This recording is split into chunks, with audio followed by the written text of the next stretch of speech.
Bonjour à tous, ravi de vous retrouver pour cette nouvelle émission des Super Talks, l'émission de DigiSchool qui vous renseigne sur les différents métiers et sur votre orientation.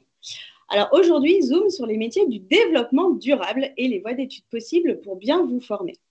Avec Nathalie Patra, qui est directrice de l'ESG Act, nous allons vous expliquer comment, à travers des postes en communication, en marketing, en achat ou encore en gestion de projet, vous allez pouvoir devenir acteur du changement et donner de l'impact à votre métier. N'est-ce pas, Nathalie? C'est bien résumé? Oui, tout à fait. Comment allez-vous? Très bien, merci. Je suis ravie de vous accueillir pour cette émission. Alors, Nathalie, pour commencer justement, quand on parle des métiers du développement durable, finalement, on parle de quoi? Alors, déjà, peut-être préciser un peu ce que c'est que le développement durable, parce que ce n'est pas forcément clair dans la tête de tout le monde. En gros, le développement durable, c'est faire en sorte qu'on ait une activité économique qui ne nuise pas à l'environnement. Donc, qu'on ait, à la fin de notre activité, laissé la planète dans l'état où on l'a trouvée, en gros. C'est vraiment l'idée. Donc, assurer la prospérité sans nuire à l'environnement. Donc, du coup, pourquoi est-ce qu'on parle des métiers du développement durable aujourd'hui? Eh bien, tout simplement parce qu'il y a des enjeux environnementaux très importants aujourd'hui. On le sait tous maintenant, le réchauffement climatique, l'effondrement de la biodiversité, la pollution, etc., qui font que les entreprises aujourd'hui ne peuvent plus travailler ou produire ou fabriquer, créer de la valeur comme elles le faisaient avant. Elles sont obligées de se transformer. Pour tout un tas de raisons. Elles doivent s'adapter au changement et elles doivent, si possible, atténuer ces changements, puisqu'elles en sont à la fois les victimes et les responsables. Et alors, c'est quoi justement ces nouveaux enjeux pour les entreprises de prendre en compte justement ces notions que vous venez de citer, justement, liées au développement durable? Alors, il y en a plein. Alors, les entreprises sont un peu cernées de toutes parts. Elles sont soumises à plein de pressions en ce moment, en fait. Il y a des pressions réglementaires de plus en plus fortes qui viennent de l'Europe, notamment. La semaine dernière, une loi est passée qui dit maintenant, on n'a plus le droit d'importer des produits qui contribuent à la déforestation. Donc là, il y a plein d'entreprises dans les services achats qui se disent oh là là, comment on va faire? Le soja, le cacao, le café, ça ne va pas du tout. Donc voilà, donc des enjeux concrets, précis, réglementaires. Des enjeux, la pression qui vient des clients. Les clients qui maintenant se disent non, moi, j'achète pas ça, c'est pas bien. C'est pas bien pour moi, c'est pas bien pour la planète, c'est pas bien pour les gens qui l'ont fabriqué. Donc les entreprises sont soumises à cette pression très forte des clients. Et si on n'a plus de clients, ça marche plus. Et puis des pressions en interne aussi, pression des collaborateurs. Les gens qui travaillent dans les entreprises maintenant ont envie de travailler dans une entreprise digne, respectueuse, et de plus en plus les jeunes aujourd'hui. Si on leur dit que l'entreprise dans laquelle ils travaillent, elle n'est pas éthique, ils vont s'en aller et ils vont aller travailler ailleurs. Donc l'entreprise, du coup, elle se dit, ok, faut qu'on soit mieux. Donc il y a tous ces enjeux en fait. Et puis il y a des problèmes aussi très concrets d'accès aux ressources. Parfois il n'y a plus. Il y a certaines ressources qui deviennent très rares ou très compliquées à obtenir, donc il faut faire autrement, parce que soit on les a trop exploitées, il n'y en a plus, soit parce que le faire, ça n'est pas correct. Voilà. Donc voilà, tous ces enjeux-là concernent les entreprises aujourd'hui. Et puis parfois aussi, on a aussi des patrons qui sont sincèrement engagés et qui ont vraiment envie de faire les choses et qui n'ont pas attendu les réglementations et qui sont vraiment dans cette transformation. Et alors justement, pour répondre à ces enjeux, parce que finalement, c'est quand même une adaptation des entreprises si elles ne l'ont pas lancé d'elles-mêmes, comme vous venez de le dire, ça nécessite sûrement des nouvelles compétences, justement, dans les différents métiers qu'on peut retrouver dans les entreprises pour répondre à ces enjeux-là. C'est quoi ces nouvelles compétences? Ça va se traduire comment? Alors, ça va se traduire de différentes manières. Alors, déjà, comme on parle de transformation, d'adaptation, d'atténuation, etc., on parle projet, en fait, parce que les entreprises vont avoir des choses à faire qui vont nécessiter de transformer un certain nombre de choses. Transformer ses achats, transformer son marketing, transformer sa production. Donc, du coup, il va falloir des compétences en gestion de projet. Arriver d'un point A à un point B dans les délais et le budget imparti. Donc ça va être vraiment des compétences très fortes et très importantes pour les entreprises, les projets de transformation. D'ailleurs, dans les certifications internationales en gestion de projet, l'environnement fait partie désormais des étapes dans toutes les gestions de projet. Il va y avoir d'autres compétences aussi qui sont importantes, c'est la capacité à fédérer, à embarquer avec soi les collaborateurs. Parce que même si de plus en plus de gens sont convaincus des problèmes, il faut changer ses méthodes, il faut changer ses pratiques, il faut changer ses façons de faire. Donc, il faut des gens qui sont capables d'embarquer avec eux le reste de l'entreprise. Donc ça, c'est la capacité à fédérer. Ouais. Et puis, il faut des compétences techniques, celles qui sont liées vraiment à la transformation durable de l'entreprise. Donc, si l'entreprise veut mener une stratégie bas carbone et donc limiter son empreinte carbone, il y a un certain nombre de choses à savoir faire. Comme par exemple, commencer par compter et mesurer l'empreinte carbone de l'entreprise. Et ça, c'est pas facile du tout. Entre les déplacements des collaborateurs, la consommation d'énergie, le fait que les clients viennent acheter en voiture ou en transport en commun. Enfin, tout ça, ça se mesure et ça se comptabilise, mais c'est compliqué. Il faut analyser les risques que l'on crée, parce qu'on va implanter une nouvelle usine et artificialiser les sols, donc nuire à la biodiversité. Donc, comment on fait pour limiter ça? Et les risques qu'on subit. Parce que l'usine de production est implantée dans une zone très soumise au changement climatique. Ouais. Voilà. Tout ça, il faut le mesurer, il faut savoir le faire. Ce sont des choses compliquées et techniques. Vous l'avez dit tout à l'heure, donc l'entreprise doit savoir s'adapter dans ses services, les services qu'elle propose, la manière dont elle fonctionne. Et vous l'avez mentionné tout à l'heure, et c'est vrai, chez les jeunes, on voit pas mal dans des sondages qui passent, la marque employeur, ce qui est mis en place au niveau des collaborateurs en interne, c'est hyper important chez les jeunes maintenant. Et peut-être, vous qui nous regardez ce soir, c'est peut-être des choses sur lesquelles vous allez être vigilant quand vous allez chercher vos premiers boulots. Vous avez des petites choses comme ça, justement, Nathalie, via les entreprises avec lesquelles, justement, vous travaillez, ces nouveaux signes sur lesquels les jeunes, et donc sur lesquels les entreprises doivent aussi s'adapter en termes d'image pour donner envie à des nouveaux talents de les rejoindre? Alors, j'ai souvent la remarque, alors c'est assez amusant, mais sur les gens, alors il y a un vrai sujet de recrutement en ce moment, sur un peu dans tous les secteurs et tout type d'entreprise, mais il y a souvent des choses qui reviennent, notamment au niveau de l'entretien de recrutement, quand le jeune ou quand le futur collaborateur passe son entretien, les questions tournent beaucoup autour du télétravail, parce que c'est vrai que c'est devenu une sorte d'avantage que les gens ont envie d'avoir. Et l'autre question qu'on pose souvent, c'est qu'est-ce que vous faites pour la planète? Voilà. Et c'est la question arrive à l'entretien d'embauche directement, et les RH, enfin les responsables des ressources humaines et les recruteurs sont de plus en plus soumis à cette question. Et donc, ça remonte jusqu'au patron en général, et on leur dit, alors, qu'est-ce qu'on fait pour la planète? Et si l'entreprise ne fait rien, le jeune va dire, ok, très bien, mais là, j'ai une offre ailleurs dans une entreprise qui, elle, fait des choses, donc je vais plutôt aller là-bas. Voilà. Et c'est vrai qu'aujourd'hui, le marché du travail est assez tendu, donc les jeunes choisissent des entreprises qui sont plus porteuses de sens. Et les entreprises s'en rendent compte. Et à tous les niveaux de hiérarchie, les jeunes et les moins jeunes aussi d'ailleurs. Mais ça se sent dès l'embauche en fait. Et puis il y a des gens qui partent. Ouais, voilà. Et puis il y a des gens qui partent. Voilà. Donc ça concerne un peu moins les jeunes qui en général entrent sur le marché du travail, mais il y a de plus en plus de gens qui, au bout de quelques années, se disent non, c'est pas possible, là, ce que je fais tous les matins, ça n'a pas de sens. Et en plus, c'est nuisible, je fais du mal à la planète, non, j'arrête, et je vais aller ailleurs. Donc c'est un vrai sujet pour les entreprises si elles veulent des jeunes talentueux, motivés, capables de faire en sorte que l'entreprise gagne de l'argent. Exactement. Quand on pense un peu au métier du développement durable, alors on va un peu rentrer dans les clichés, mais justement l'idée, c'est de les casser, évidemment. C'est une mode. Est-ce que c'est une mode? Alors, j'ai envie de dire, j'aimerais bien que ce soit une mode, et qu'on se dise, voilà, là, il y a les métiers du développement durable, puis dans 2 ans, on aura tout réglé, donc la mode sera passée.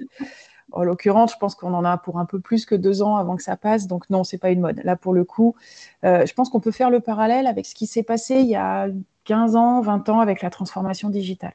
Au début, c'était est-ce que c'est une mode? C'était des métiers hyper pointus dans quelques domaines bien précis, et puis maintenant, c'est partout. Il y a un peu moins de 10 ans, on a la même chose avec les données. Genre, les données, c'est une mode, ça va passer. Maintenant, ça passe pas du tout. Les données, maintenant, il y en a partout. Et je pense que l'environnement, ça va être la même chose. Dans les entreprises, aujourd'hui, là, c'est une mode, c'est quelques experts par-ci, par-là. Et dans 10 ans, il y en aura partout parce que tous les métiers sont impactés. Donc non, ça va pas passer tout de suite. Non, pas tout de suite. Non, on a du temps encore. Aussi, en termes de débouchés et les rôles et les missions des différents profils, justement, en entreprise, ne sont pas très variés. justement, Ah, qui est impacté par justement cet enjeu de développement durable et ce qu'il faut mettre derrière développement durable, RSE, choses comme ça. alors, j'ai envie de dire, c'est pas varié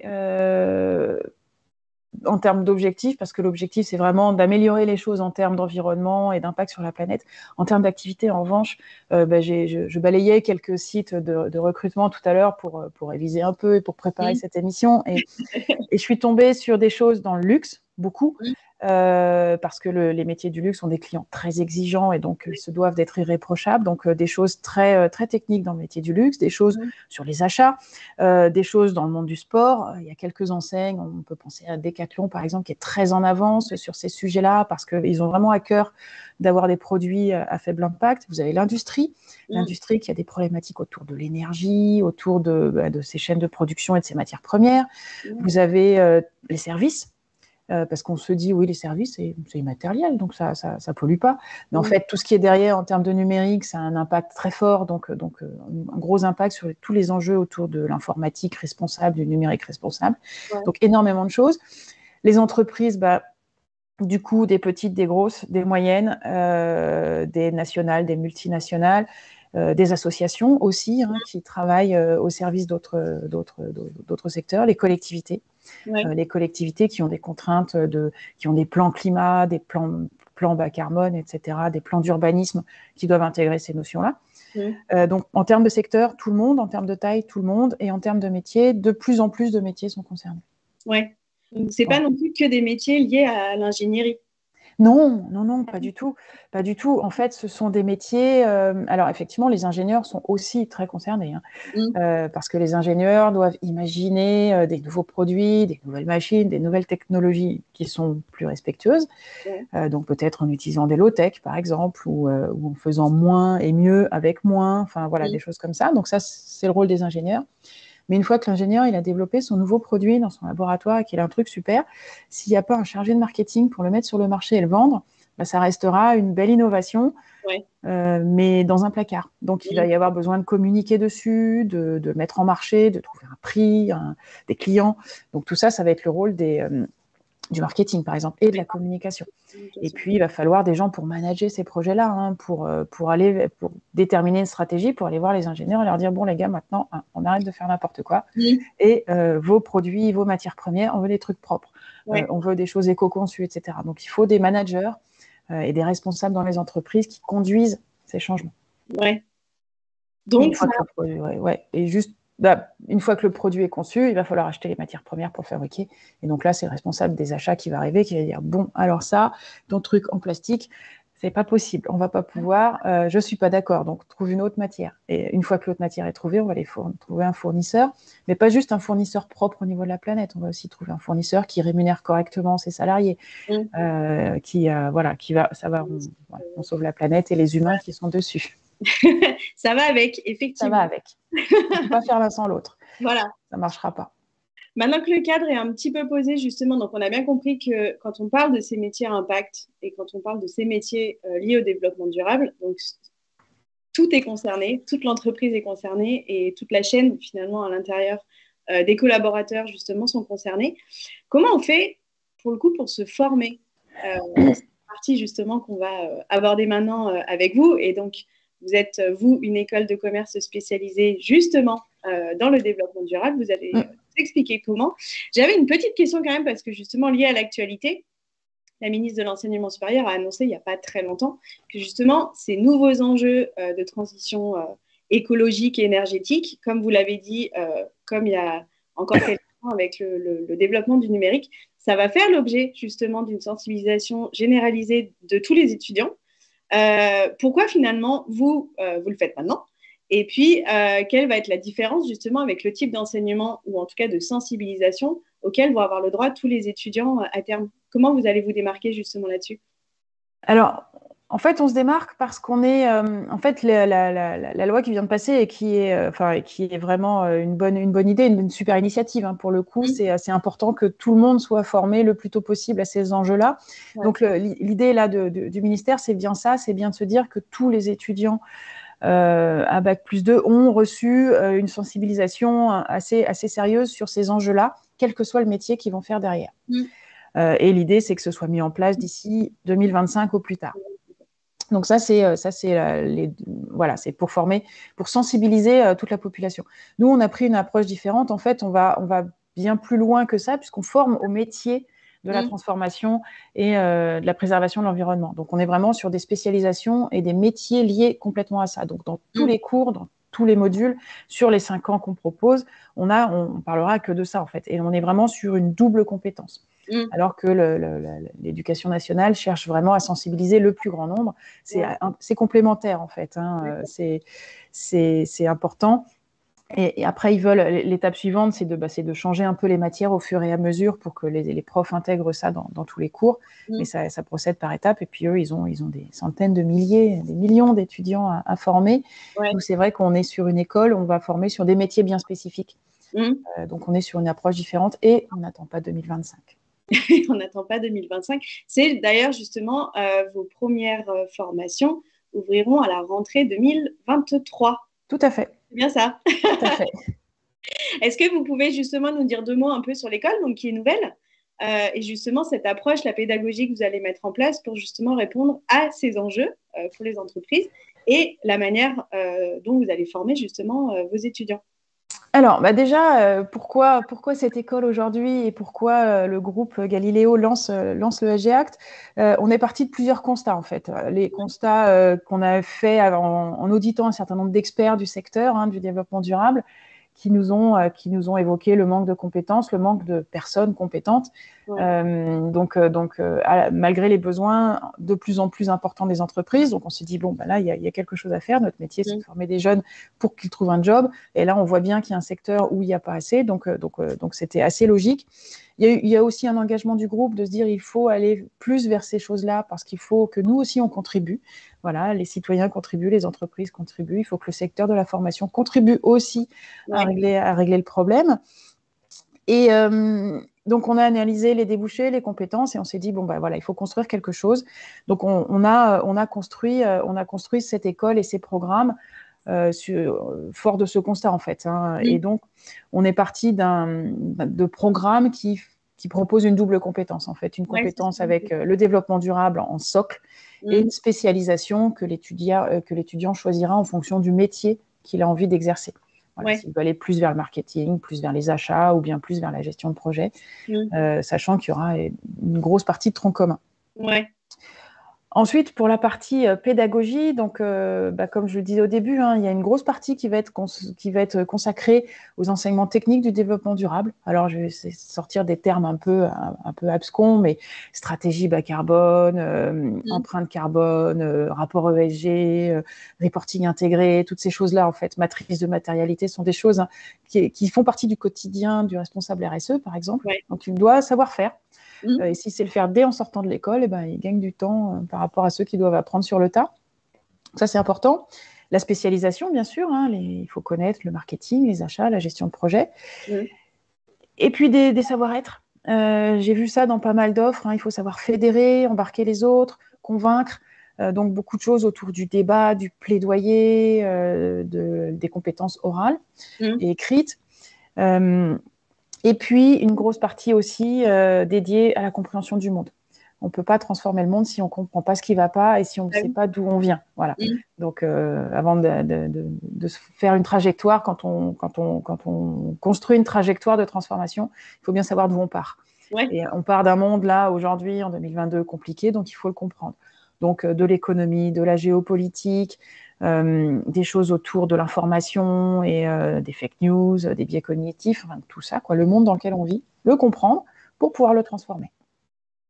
Voilà. Ça, c'est important. C'est des intervenants professionnels qui sont justement au centre de ces enseignements. Vous avez des chercheurs. Comment sont composées les équipes pédagogiques dans votre école? Alors, la plupart des intervenants sont des professionnels. Ça présente 2 intérêts, c'est qu'on peut très vite travailler sur des cas pratiques concrets et sur des expériences concrètes, puisque l'intervenant, le matin, il est dans son entreprise et puis l'après-midi, il vient donner des cours. Donc, il peut expliquer comment ça marche.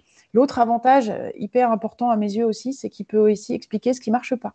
Ouais. parce qu'il a de l'expérience et on ne va pas se mentir, hein, dans une expérience professionnelle, il y a des choses qui marchent et des choses qui ne marchent pas. Donc, il peut aussi transmettre aux étudiants ce qui ne marche pas et leur dire Ouais. ça, faites pas, c'est pas la peine, ça ne marche pas. Mm. Et ils gagnent du temps et puis je sais qu'ils apprécient aussi qu'on leur dise ce qui est bien et ce qui n'est pas bien parce que sinon, on a l'impression que tout est facile tout le temps. Mm. Donc voilà, beaucoup de professionnels et beaucoup de gens qui viendront les coacher pendant leur projet, en fait, parce qu'il y a beaucoup de Ouais. projets pratiques pendant Mm. le cursus. D'accord. Et ces cursus, justement, est-ce que vous pouvez nous en dire un peu plus? Alors, je prends les devants et après, vous nous en direz plus. Vous avez des cursus en 3 ans post-bac et des cursus où on peut continuer encore pendant 2 ans en master. Comment ça se déroule, justement? Vous parliez tout à l'heure de tronc commun, enfin d'un socle de connaissances. Comment ça se déroule, justement, votre cursus en 3 ans? À partir de quand on peut se spécialiser et dans quoi? Et finalement, cette poursuite d'études par la suite sur un bac plus 5, vers quel type de débouché, finalement, après, ça va emmener. Alors donc sur la partie bac plus 3, effectivement, les bachelors qu'on prépare, donc on prépare un bachelor en marketing et un bachelor en communication. Mmh. Le tronc commun, c'est les 2 premières années. Les 2 premières années, c'est vraiment le socle, la base de connaissances indispensables, avec une introduction aux différents fondamentaux, on va dire traditionnels des écoles de commerce, en tout cas sur les intitulés de modules comme l'économie, la gestion, le marketing, la communication, un peu de droit, Ouais. pour avoir vraiment Les du compétences. management aussi, un socle de compétences généralistes Mmh. sur ces fondamentaux du management avec le gros tronc commun en humanité, hein, donc économie, géopolitique, comme je le disais, Ouais. beaucoup de projets, du bénévolat, et Mmh. puis, et puis toute la partie, on commence alors en première et deuxième année, les enjeux développement durable, on commence pareil par les fondamentaux, hein, climat, énergie, Mmh. biodiversité, déchets, eau, et on avance comme ça vers les. On resserre vers l'entreprise au fur et à mesure. Donc ça, c'est les 2 premières années. Et donc, du coup, l'étudiant a 2 ans pour se décider, en gros, pour savoir s'il est plutôt marketing ou plutôt communication, Mmh. afin de choisir la spécialisation en troisième année, qui lui donnera la possibilité de faire une alternance, premièrement, et ensuite de passer son titre RNCP qui validera son bac plus 3. Ouais. À l'issue de ces 3 premières années de formation, on est capé pour entrer dans le monde du travail? On peut. On peut être responsable communication, on peut être chargé de communication, chargé de marketing, Ouais. et aider les directions marketing sur des missions de marketing, alors plutôt de marketing responsable, c'est quand même là-dessus Ouais. qu'ils seront bien les meilleurs, hein. Ouais. Mais oui, on peut rentrer sur le marché du travail sur des missions de type, oui, chargé de marketing, chargé de communication, Mmh. ou des choses un peu plus généralistes sur de l'accompagnement projet, par exemple, hein, assistant chef de projet, puisque dès la première année, il y a de la gestion de projet. Donc, ils en auront déjà fait 3 ans. Ouais. Donc, dès le bachelor, ils seront capables de participer à des projets, même à des projets un peu complexes, puisqu'ils en auront fait beaucoup. Ouais. Ouais. Et des stages aussi. Vous Et des avez stages. fait de Et des l'alternance stages. à partir de Donc, la... donc j'ai parlé de l'alternance en troisième année, mais en première et deuxième année, il y a des stages obligatoires, stages ou service civique. Voilà, Ah, parce ok. parce qu'il est possible de faire un service civique, ça compte comme un stage, c'est tout aussi Mmh. important et tout aussi intéressant. Ouais. Donc ça peut être ça également. Et puis c'est complètement cohérent avec les valeurs de l'école Ouais. de s'engager. Et j'imagine aussi qu'à travers le réseau d'entreprises avec lesquelles vous travaillez déjà, il y a justement un accompagnement qui est mis en place au niveau de vos étudiants, à la fois sur les stages et à la fois sur le volet de l'alternance en troisième année. Tout à fait. Vous avez des exemples de petites choses qui seront mises en place justement pour aider, rassurer les jeunes justement qui n'auraient peut-être pas de contact justement dans des Bien entreprises sûr. qui ont cette démarche parce que est-ce que justement de se dire pour mettre en pratique le profil justement qu'ils vont avoir avec ces démarches de développement durable, de RSE, trouver une entreprise dans laquelle justement il y a des missions qui vont correspondre avec ces nouvelles compétences. Comment, voilà, vous, ou, en tant qu'école, avec le réseau que vous avez, vous arrivez un peu à faire matcher justement ces profils. Alors, plusieurs choses. Alors déjà, effectivement, quand les étudiants nous contactent parce qu'ils souhaitent rejoindre l'école, on met en place tout un circuit d'accompagnement. Mmh. Parce qu'effectivement, il y a certains jeunes qui arrivent, faire un CV, c'est pas si facile. Alors faire un joli CV, maintenant on a des outils, mais avec du contenu, du fond qui va faire tilt devant un recruteur, c'est pas si Mmh. facile. Donc on les accompagne. On les accompagne aussi pour préparer leurs entretiens, pour qu'ils soient le plus à l'aise possible et qu'ils sachent vraiment présenter les choses importantes. Donc ça, on les accompagne. Et puis, on a aussi tout un réseau d'entreprises partenaires avec lesquelles on travaille depuis de nombreuses années dans le groupe. Sachant que j'ai quand même fait j'ai fait 2 listes. Hein. Voilà, j'ai dit celle-ci, ok, on y va, super, c'est génial. Et puis celle-ci, si on pouvait éviter de les appeler, ce serait pas mal non plus.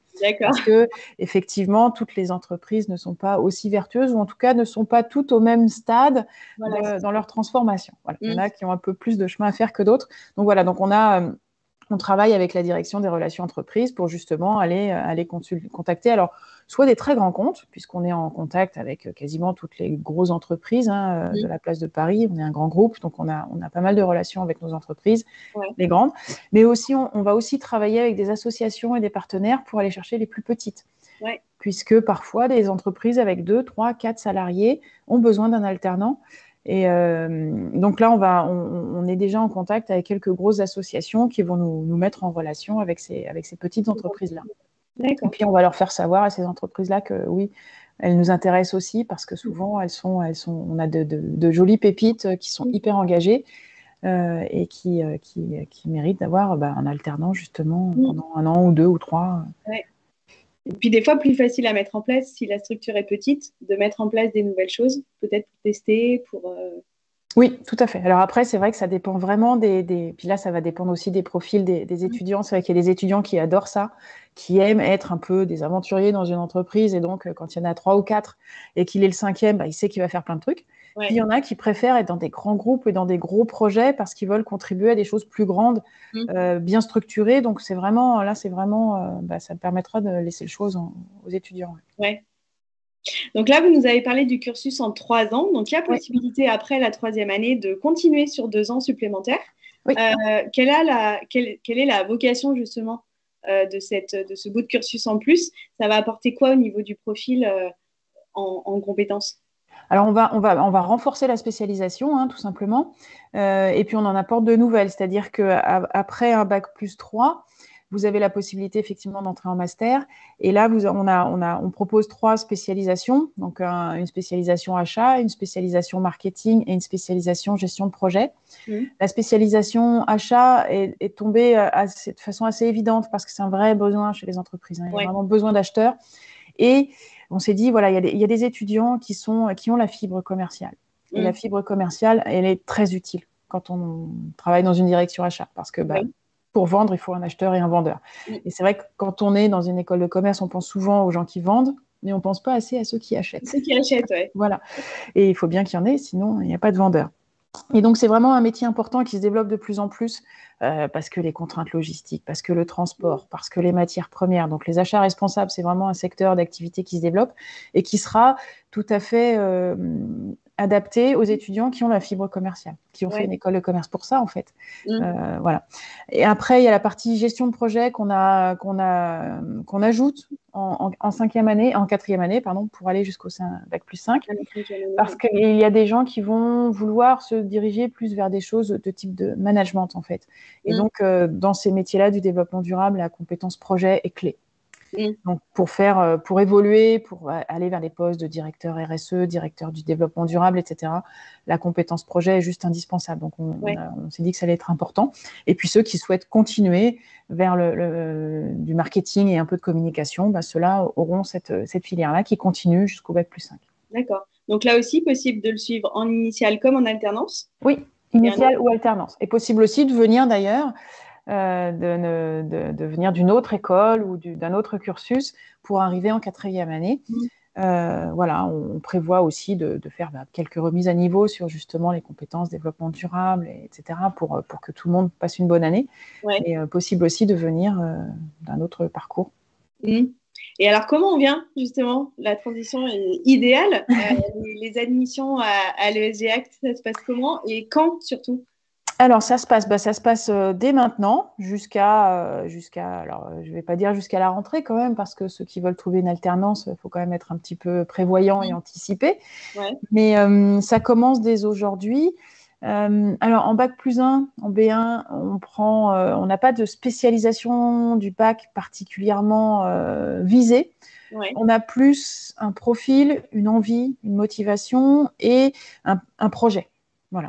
Ce qui nous intéresse, c'est un projet. Voilà. J'ai discuté il n'y a pas longtemps avec une étudiante qui est dans un bac pro avec une composante agronomique, mais son projet était super clair en fait. Hein. Donc c'était, ça avait vraiment du sens d'aller plus. Elle, c'était plutôt l'alimentation, l'agriculture, mais côté marketing. Donc voilà, c'était construit, c'était cohérent, ça avait du sens. Donc en gros, un jeune qui a envie d'avoir un métier impact avec du sens. Qui ne sait pas encore exactement quel métier il veut faire, mais ça, c'est bien normal. On a le temps, mais qui veut avoir un métier avec un impact et qui veut avoir un impact positif sur son environnement. Donc, voilà. Après, on va plutôt regarder le projet et on discute beaucoup pendant les entretiens avec les étudiants pour bien comprendre pourquoi ils sont là. Et après, tout ce qui peut avoir contribué dans le parcours, soit par des exposés, soit des gens qui ont été éco-délégués, des choses comme ça. C'est des petits plus qui font la différence au moment de la décision. Des engagements associatifs peut-être ? Des engagements associatifs, par exemple. Oui, tout à fait. En bac plus 3, c'est un peu la même chose, mais avec le fait d'avoir validé ces 120 ECTS des 2 premières années. Et après, ça peut être soit des licences 2, soit des écoles, soit des BTS ou des DUT, avec des composantes plutôt généralistes. Mais là encore, on étudie tous les dossiers qu'on reçoit. Donc voilà. Après, et pareil en Master 1, donc 180 ECTS, venant d'écoles ou de formations plutôt généralistes, avec, si possible, des majeurs en marketing ou bien en gestion de projet. Mais pourquoi pas un ingénieur ? Voilà, ça dépend vraiment du projet professionnel. Et puis, si on estime qu'il y a une remise à niveau, mais tout à fait acceptable, parce que en quelques modules d'e-learning, on va pouvoir se remettre à niveau, ça va. Si on sent qu'on est vraiment complètement ailleurs, voilà. En tout cas, on étudie tous les dossiers. Et vous êtes là pour les accompagner, justement. Donc, si on récapitule, pour rentrer dans votre école là, sur la rentrée de septembre, on peut y rentrer après le bac. Pas de spécialisation particulière suivie au lycée. Les profils sont très généralistes et c'est vraiment l'entretien, l'entretien qui va aussi jouer par rapport à... Et le projet. Vous êtes hors Parcoursup, donc c'est pour ça que les candidatures peuvent avoir lieu dès maintenant. Au niveau du process d'admission, ça se passe comment ? Il y a un dossier Il y a un dossier, tout à fait. Donc, on s'inscrit sur le site de l'école et on va télécharger un dossier de candidature. On va le remplir. Donc, ne pas hésiter à rajouter des pièces en plus. C'est-à-dire que... parce qu'effectivement, en terminale, on a peut-être des fois un CV un peu vide. On se dit, oh là là, il n'y a rien dedans. Mais il y a peut-être un projet associatif, une expérience, un voyage, quelque chose qui a déclenché l'engagement. Et donc, ne pas hésiter à le compléter avec tout ça. Donc, bien remplir le dossier, le renvoyer. Et là, le dossier est d'abord étudié d'un point de vue, on va dire, admissibilité. Est-ce qu'on a bien... Est-ce qu'on a bien les critères d'admissibilité qui sont là ? Donc, si on veut rentrer en bac plus 3, il faut avoir validé les ECTS qui vont bien, etc. Si on veut rentrer en bac plus 1, il faut être en terminale ou déjà en première année ailleurs, des choses comme ça. Et puis après, on étudie toutes les pièces du dossier et ensuite, on passe un entretien qui va déterminer l'admission ou pas. Donc un entretien qui peut être assez long, puisqu'on va étudier le projet de l'étudiant, en fait, son projet de vie et son projet professionnel. Alors on rassure bien justement les terminales actuelles, même si on n'a pas l'idée tout de suite du métier qu'on va faire maintenant, ce n'est pas grave. Bien sûr. Normal, les écoles sont là aussi pour vous accompagner sur ce projet-là. Par contre, il y a justement la motivation qui fait qu'on s'intéresse à telle ou telle thématique, et c'est là où justement il y a quelque chose à jouer, valoriser vos engagements. C'est vrai que vous êtes... c'est souvent qu'on a ce retour de jeunes lycéens qui nous disent moi, dans mon CV, j'ai pas grand-chose. Si, on en fait beaucoup. Si, il y a toujours des choses, en fait. Il faut juste... faut y penser, il faut avoir Alors, c'est pas toujours évident quand on est jeune comme ça, mais de se dire, non, c'est pas... je suis pas en train de me vanter ou je suis pas en train de faire de la flagornerie, de dire, regardez, je suis le meilleur. Non, c'est juste, on raconte un peu des choses qu'on a faites. Et tout peut avoir de l'intérêt. Et puis, si je ne sais pas dans le CV, c'est pas grave, on met dans le dossier. Et c'est vrai que, je ne sais pas, avoir donné des aides aux devoirs à des gamins qui sont en difficulté, c'est super intéressant, c'est super riche, c'est une belle expérience. Enfin, toutes ces choses-là, c'est des choses qui enrichissent un parcours Oui. et puis qui vont déclencher aussi un engagement de se dire, moi, je veux continuer à aider les gens. Et c'est ça un projet en fait. C'est pas je veux être responsable marketing produit dans le secteur de l'agroalimentaire laitier. Ça vient bien plus tard. Voilà, exactement. Voilà. Ça vient beaucoup plus tard. Non, c'est vraiment j'ai envie d'aider les gens ou moi j'aimerais bien faire des choses sur la partie climat parce que ça me préoccupe et que j'ai envie d'aider. Voilà, c'est ça des projets. C'est pas oui bien sûr. C'est à Alors, 40 ans qu'on vous demande des choses précises. ce qui est important de préciser, c'est que la candidature dans votre école, elle est gratuite. Oui. Donc finalement, il n'y a pas cette barrière de se dire si je tente que je suis pas prise, Il ne faut pas hésiter. Il faut essayer quoi. Il faut essayer. Bon. Il faut essayer, et j'ai envie de dire, il faut essayer pour au moins savoir si on a vraiment envie ou pas, en fait, parce que effectivement, si vous n'avez pas discuté un peu avec les gens de la pédagogie, qui vont vous expliquer les programmes plus en détail, qui vont vraiment vous présenter le parcours, les matières, comment ça se passe dans l'école, etc. Vous ne savez pas forcément, vous avez une brochure, voilà, donc n'hésitez pas, parce que vous allez peut-être vous dire, c'est vraiment ça que je veux faire. Vous allez peut-être vous dire, non, c'est pas pour moi. Et au moins, personne n'a perdu son temps. Voilà, et que ça rende un peu concret, justement. Nous, on a souvent tendance à le dire pour les gens qui suivent nos émissions très régulièrement, allez au JPO, allez rencontrer justement les équipes, les étudiants, justement sur place, parce que c'est quand même les mieux placés pour pouvoir vous donner plein d'infos hyper concrètes sur ce qui peut vous attendre. Ouais. Et en parlant de concret, justement, et ce sera un peu la dernière petite partie, justement, pour bien expliquer tout ce déroulé de formation que vous proposez et surtout comment vous allez former ces nouveaux talents, c'est les débouchés. Et moi, je voulais voir un petit peu avec vous, justement, donc on a parlé de marketing, de communication, d'achat, avec toute cette dimension, intégrer les nouveaux enjeux de développement durable et de RSE, mais concrètement, ça veut dire quoi? Moi, demain, je suis chargée de marketing, chargée de communication, responsable des achats. Dans mes missions du quotidien, ce que j'aurais appris à l'école, comment ça va se traduire dans mes tâches du quotidien. Est-ce que vous auriez, justement, pour rendre la chose très concrète pour toutes les personnes qui nous suivent, justement, ce que c'est que d'intégrer ces démarches pour avoir un impact positif dans son métier? Ok.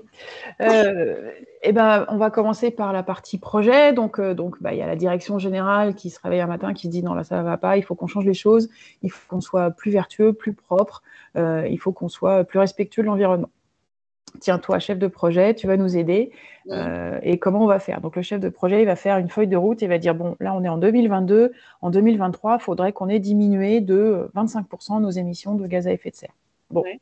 Et comment on fait? Et là, il va aller voir toutes les directions. Il va dire, tiens, toi, au marketing, là, le produit que tu vas lancer l'année prochaine, on se met, mettons, dans le monde des cosmétiques. Voilà. Le produit que tu vas lancer l'année prochaine, il faut qu'il réduise de 25% ses émissions de CO2. Donc, tu te débrouilles, mais tu fais ça. D'accord. Il se débrouille, voilà, il va l'aider. Mais... Donc, voilà, le chef de projet, il va faire ça. Il va orchestrer, il va dire, voilà, toi, tu as 2 ans, toi, tu as 1 an. Cette usine-là, elle est vraiment cracra, il faut qu'on la ferme, il faut qu'on en ouvre une autre ailleurs. Donc, voilà, des choses comme ça. Okay. Il va dire, et puis là, les voitures de fonction, c'est fini, les voitures de fonction au diesel. Non seulement on va en faire moins, et puis en plus, on va donner de l'argent aux gens pour qu'ils viennent à vélo. Voilà. Tout ça, et donc il va gérer tous ces aspects-là. Okay. Après, au marketing, le chargé de marketing dans cette boîte de cosmétiques va se dire, bon, ok, alors maintenant, comment je fais? Donc déjà, je pourrais peut-être faire moins d'emballage. Voilà. Allez. Et donc, il va faire des calculs. Et donc, si je mets du carton plus fin, est-ce que ça tient? Est-ce que ça est toujours emballé? Et donc, il va moins d'emballage. Et puis après, les produits. Ouais, mais là, du coup, on a des produits pas terribles dans nos produits. Il y a des produits chimiques pas terribles. On va remplacer par des produits naturels, issus de l'agriculture biologique ou je ne sais quoi. Et on va changer notre produit. Donc, une fois qu'il a fait ça, le responsable marketing, là, il va aller voir un ingénieur et puis il va lui dire, voilà, maintenant, trouve-nous la formule qui va bien pour que ce soit aussi efficace qu'avant. Donc, ça va réduire les rides aussi bien qu'avant, mais en plus, ça ne va pas abîmer la planète. Et une fois qu'on a fait ça, après, on va aller voir le responsable des achats et on va lui dire, voilà, maintenant, tu vas me trouver des cartons d'emballage plus fins tout aussi solide, mais plus léger pour qu'on ait une empreinte carbone moins importante. Et puis, on va changer, on va plus acheter les produits chimiques A, B, Z, on va aller acheter des produits naturels. Donc maintenant, tu vas nous trouver des fournisseurs qui sont bien. Donc, ça veut dire qu'ils sont bien, qu'ils n'abîment pas la planète, et ça veut dire qu'ils ne font pas travailler des enfants, qu'ils respectent les droits humains, etc., etc. Et donc, le responsable des achats, lui, ça va être ça, sa mission. Okay. Et à la fin, tout le monde va rendre des comptes, et ça va être mesuré.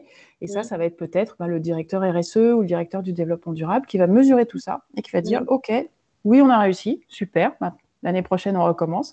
Ou non, on n'a pas réussi, pourquoi, qu'est-ce qui n'a pas fonctionné, comment on pourrait faire mieux et comment on s'améliore. D'accord. En gros, voilà. Bon, ça donne en tout cas l'idée beaucoup plus concrète, en tout cas, de l'impact de ces enjeux de développement durable sur des missions qui sont déjà connues en entreprise, mais qui n'ont pas encore intégré cet aspect-là. On a une petite question dans le chat, je vais vous la poser parce qu'on n'en a pas parlé de ça. On nous demande si le cursus a vocation à s'ouvrir à des VAE. Comment ça se passe effectivement si on n'est pas directement étudiant? On peut alors, on sait faire ça, oui, tout à fait, tout à fait. Donc, on a dans l'école des gens qui vont étudier les dossiers de VAE, donc de validation des acquis par l'expérience. Ouais. C'est-à-dire que plutôt que d'avoir un bac+3, par exemple, j'ai un bac+1 ou un bac, mais j'ai une expérience professionnelle qui fait que, au bout d'un certain nombre d'années, ça vaut bac+3. Et donc, on va valider le niveau d'études par l'expérience plutôt que par un diplôme. Et donc, du coup, on va pouvoir rentrer en bac+1, en bac+2, en bac+3. Ça dépend, tout dépend des gens qui s'inscrivent. Mais oui, on fait ça, oui. Oui, parce que c'est vrai que ça peut rentrer aussi dans l'idée de quelqu'un qui occupe déjà un poste de chargé de marketing, de responsable de la communication, mais qui aimerait justement intégrer cette dimension développement. Oui, qui veut évoluer dans son activité, par exemple, en complétant sa formation ou en la finissant. Parce que parfois, c'est vrai que des fois, on va pas au bout, pour tout un tas de raisons. L'entreprise aussi peut-être a justement décidé de rentrer dans une nouvelle dynamique. L'entreprise peut inciter les gens, parce que c'est vrai que c'est aussi bien de former les gens qu'on a déjà en interne, quoi, hein. Ils connaissent déjà la maison. Mais oui, on fait ce genre de choses. Et est-ce que les cours peuvent être suivis en distanciel ou tout se passe dans votre école? Alors, tout se passe dans l'école, a priori. Ouais. Hein. C'est une formation en présentiel qui ouvre à Paris l'année prochaine, mais qui, du fait de l'implantation du groupe un peu partout en région, sera déclinée en région au fur et à mesure que les écoles intégreront le programme ESG Act dans leur campus. Mais ce sera principalement du présentiel. Le distanciel, on le garde vraiment pour les cas de force majeure. Ouais. Ni les étudiants ni les profs n'ont apprécié trop cette partie. Oui, et puis il y a cette effervescence en fait aussi quand on se retrouve en promo. Vous parliez tout à l'heure des projets aussi qui vont pouvoir être menés tout au long du cursus. C'est quand même un peu plus facile quand on est en cours avec les copains de promo, quoi. Tout à fait. Est-ce que vous auriez un petit mot de la fin, justement pour compléter peut-être quelque chose qu'on s'est dit, un point fort justement, peut-être différenciant justement de votre école, qui va venir vous distinguer sur ces enjeux pour pouvoir former tous ces talents qui à terme intégreront justement ces entreprises qui prennent en compte ces nouvelles problématiques. Je dirais que, alors comme ça, là, le point différenciant, c'est vraiment d'avoir une formation vraiment axée sur la double compétence, développement durable et spécialisation, et aussi d'intégrer vraiment très profondément pendant toutes les 5 ans du cursus cette compréhension du monde pour avoir des étudiants qui ont une pensée systémique, hein, comme on dit, donc qui pensent système. Parce que, et comme ça, quand ils iront en entreprise, en réparant un truc, ils n'en casseront pas 3 autres à côté. Ils répareront vraiment, et l'impact sera vraiment positif au global. Voilà. Donc, c'est vraiment ça, faire des professionnels complètement complets qui ont compris le monde, voilà, qui sont capables de construire une trajectoire, qui savent d'où on part et qui seront capables de transformer le monde. Et ça, c'est important parce qu'on en a bien besoin. On en a vraiment besoin. Donc, si on récapitule, rentrée l'année prochaine, oui. 2023, candidature en ligne dès maintenant, les candidatures sont gratuites. Donc, faut, si c'est une thématique qui vous intéresse justement et que ces enjeux sont importants pour vous à terme, candidatez, n'hésitez pas. Surtout, allez aussi rencontrer des équipes, c'est hyper important pour vous familiariser aussi un petit peu plus avec les cursus. Hors Parcoursup, donc comme on l'a dit, les candidatures, c'est maintenant, c'est ouvert à plein de profils différents.